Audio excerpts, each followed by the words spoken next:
Julia Livage, notre expert théâtre, nous a rejoints et à chaque fois nous amène découvrir des pièces de théâtre complètement incroyables. Et aujourd'hui, vous nous emmenez à bord du Titanic au théâtre. Quelqu'un a eu l'idée de reproduire cette histoire dans une pièce. C'est un pari, mais complètement insensé de faire ça.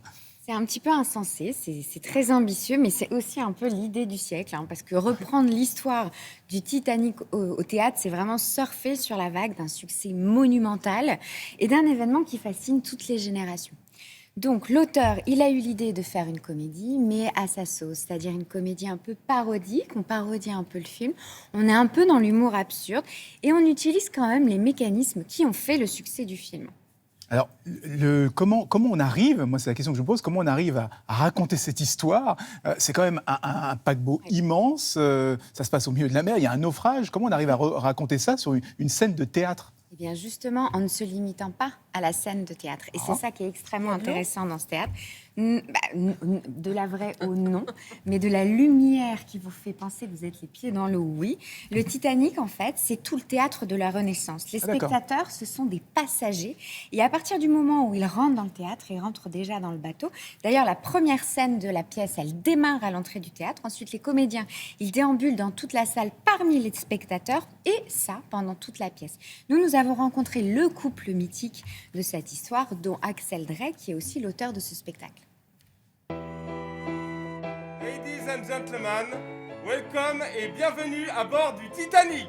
Au départ, j'avais envie de faire un spectacle choral avec une belle équipe artistique, plusieurs comédiens, musiciens. Je suis tombé sur le film du Titanic et je me suis dit, mais finalement, c'est un gros hôtel flottant. Il y a pas mal de cabines, il y a des portes qui peuvent claquer, il y a plein d'intrigues sur ce bateau, il y a plein de personnages qui se croisent. Non mais quelle prétention, décidément.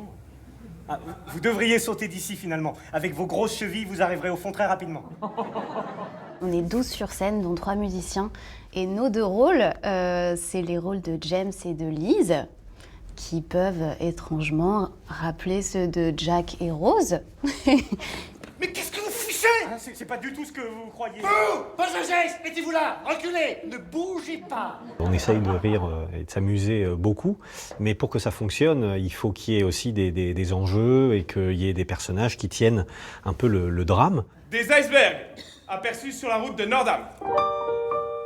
Parce que c'est un drame, cette histoire aussi. Ça finit quand même mal, j'imagine. Oui, on a eu 2-3 indices là-dessus, effectivement. Et c'est une promesse qu'il faut tenir. Des icebergs? Non! Tout va bien! Ce qui est super chouette, c'est qu'il y a toute une partie immersive. On embarque en même temps que les passagers et on débarque en même temps qu'eux. Et donc du coup, on a leur réaction à chaud et on vit vraiment toute la traversée avec eux. On joue avec eux, ils sont en tout cas acteurs aussi de l'histoire. Et du coup, on a un contact direct. Faites suivre nos bagages dans nos cabines. Pardon, allez-y. Il y a des espaces qui existent dans différentes parties de la salle. Donc il y a les coursives, il y a la salle des machines. Enfin, ça bouge tout le temps, partout. Et on ne sait jamais de quel côté les comédiens vont arriver.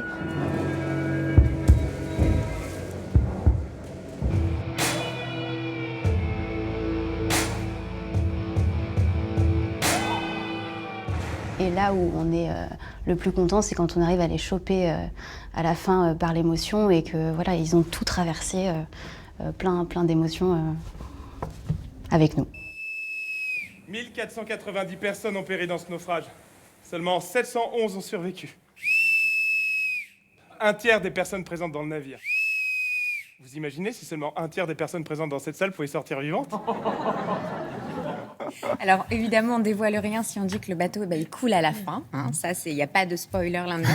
Le naufrage est magnifiquement mis en scène, magnifiquement scénarisé. C'est au théâtre de la Renaissance. Le résultat est bluffant et c'est jusqu'au 3 septembre. En tout cas, c'est une excellente idée. Merci beaucoup pour cette découverte, Julia.